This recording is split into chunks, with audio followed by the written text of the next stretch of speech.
ہمارے حضرت حکیم الامت قدس اللہ تعالیٰ سرہ نے ایک بڑے کام کا نسخہ بتایا. اللہ تعالیٰ ہم سب کو اس پہ عمل کی توفیق عطا فرمائے. فرمایا کہ یہ جو انتقام کی خواہش ہوتی ہے بدلہ لینے کی، اور کسی انسان سے شکایت ہوتی ہے کہ اس نے میرے ساتھ برتاؤ اچھا نہیں، اس سب کی جڑ یہ ہے کہ ہم دوسروں سے امیدیں وابستہ کیے ہوئے ہوتے ہیں. یہ میرے ساتھ اچھا معاملہ کرے گا، یہ میرا رشتہ دار ہے لہذا میرا خیال رکھے گا، میں جاؤں گا تو میرا اکرام کرے گا، میں کوئی اس سے بات کہوں گا تو مانے گا. توقعات وابستہ کی ہوتی ہیں ہم نے مخلوق سے. جب وہ توقع پوری نہیں ہوتی تو دل میں شکایت ہوتی ہے، ہم اس کے گھر گئے ڈھنگ سے بات ہی نہیں کی اللہ کے بندے، ہمارے سے ہمیں نہ چائے کو پوچھا، نہ ہمیں بٹھایا، نہ ہمیں ہمارا کوئی کرام کیا، چلتا کر دیا.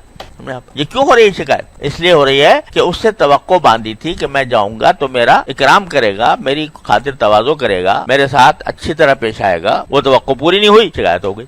اگر کوئی آدمی اللہ تعالیٰ ایسا بنا ہم سب کو بنا دے کہ مخلوق سے کوئی توقع ہی نہ رکھو کسی سے بھی، اور جو کام کرو اللہ کے لیے کرو. اگر کسی سے ملنے جا رہے ہو تو وہ بھی اللہ کے لیے جاؤ کہ یہ میرا رشتہ دار ہے، اس کے میرے اوپر حقوق ہے، میں جا رہا ہوں. اس کے لیے نہیں بلکہ اس کے پیدا کرنے والے کہ اس نے صلہ رحمی کا مجھے حکم اس لیے جا رہا ہوں. تو اس کے لیے جا رہے ہو، وہ اگر آپ کو رد کر دے تو بے شک رنج ہونا چاہیے. لیکن جس کے لیے جا رہے ہو اس نے تو قبول کر لیا تمہارا آنا، جب اس نے قبول کر لیا اب مقصد حاصل ہو. دوسرا اکرام کرتا ہے نہیں کرتا، خاطر تواضع کرتا ہے نہیں کرتا، وہ جانے، اس کا کام جانے، اس کا معاملہ اس کے اللہ کے ساتھ. تو ساری ناراضیوں کی جڑ جو ہے وہ غیر اللہ سے توقعات وابستہ کرنا، اللہ کے علاوہ سارے توقعات وابستہ کی، تو اس کی وجہ سے یہ خراب ہو رہی ہے. عیادت کے لیے کسی کے جانا ہے تو کاہے کے لیے ہونا چاہیے؟ اللہ جل جلالہ کی رضا کی خاطر. کیا عیادت کا ثواب یہ ہے کہ جب تک آدمی بندہ کسی کی عیادت کرنے کے لیے جا رہا ہوتا ہے جتنا وقت اس میں لگاتا ہے 70,000 فرشتے اس کے لیے دعا کرتے. اب اگر کوئی یہ سوچے کہ بھئی ہم تو اس کی عیادت کے لیے گئے تھے، وہ ہماری عیادت کے لیے نہیں آیا، تو اس کا مطلب یہ کہ عیادت اللہ کے لیے نہیں تھی، وہ عیادت اس لیے تھی تاکہ اس کا بدلہ ہو. حدیث میں الفاظ استعمال فرمایا کہ لیس الواصل بالمکافئ، صلہ رحمی کرنے والا وہ نہیں ہے جو بدلہ کرے کہ میں اس نے میرے ساتھ یہ کیا تھا تو میں یہ کروں گا، اس نے نہیں کیا تو نہیں کروں گا. اس نے ہماری شادی پر تحفہ دیا تھا تو ہم بھی دیں گے، جب ہمارے ہاں شادی ہوئی تو اس نے تو کچھ بھی نہیں دیا، میں کیوں؟ تو یہ کیا ہو رہا ہے؟ یہ بدلہ ہو رہا ہے، اور اس بدلے کی خاطر دینا یہ حرام ہے، بالکل ریاکاری ہے. یہ اس میں نہ دو تو بہتر ہے. لیکن اگر یہ ہو کہ میرے بھائی ہے، میرا رشتہ دار ہے، اس کی خوشی ہے، میرا دل چاہتا ہے کہ میں اس کو کچھ تحفہ دے دوں اللہ کے لیے، کیونکہ حضور اقدس صلی اللہ علیہ وسلم نے فرمایا کہ تحادوا تحابوا، کہ ایک دوسرے کو ہدیے دیا کرو، آپس میں محبتیں پیدا ہوں گی، اس لیے دے رہا ہوں. چاہے شادی کا موقع ہو، چاہے ختم قرآن کا موقع ہو، چاہے کچھ بھی ہو، اس لیے دے رہا ہوں. تو یہ ثواب اور بڑا اجر ہے. لیکن پھر اس انتظار میں رہ رہا ہوں جب میرے ہاں ہوگی تو وہ بھی دے. اور اس کو سورہ روم میں ربا قرار دیا. یہ بدلے کی وجہ سے کسی کو تحفہ دینا، دو جگہ قرآن کریم نے اس کو منع کیا. ایک تو بالکل ابتدائی جو سورت ہے سورہ مدثر، اس میں قرآن کریم نے فرمایا وَلَا تَمْنُن تَسْتَكْثِرْ، تم کسی کے ساتھ ایسا احسان نہ کرو کہ جس کے جواب میں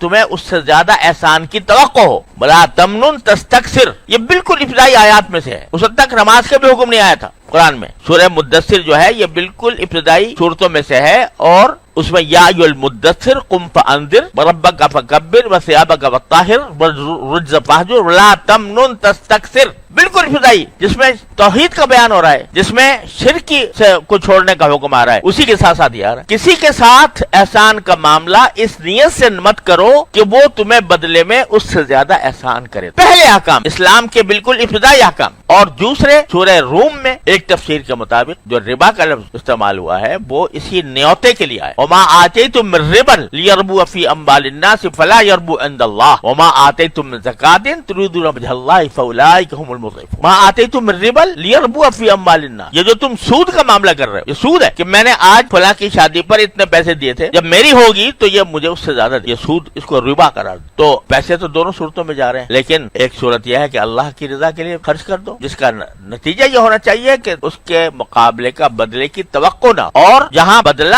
آ گیا تو بس اخلاص ختم. اخلاص ختم تو ثواب ختم، بلکہ ریاکاری کا گناہ لازم آ گیا. نہیں دوں گا تو ناک کٹ جائے گی. تو اب دینا کس لیے؟ مخلوق کے لیے. اور مخلوق کے لیے کوئی کام کرنا یہ شرک کی ایک قسم ہے. لہذا قرآن کا جو ارشاد ہے وَيَدْرَؤُونَ بِالْحَسَنَةِ السَّيِّئَةَ، صبر کرنے والے کا کام یہ ہونا چاہیے کہ برائی کا جواب بھی وہ اچھا ہی.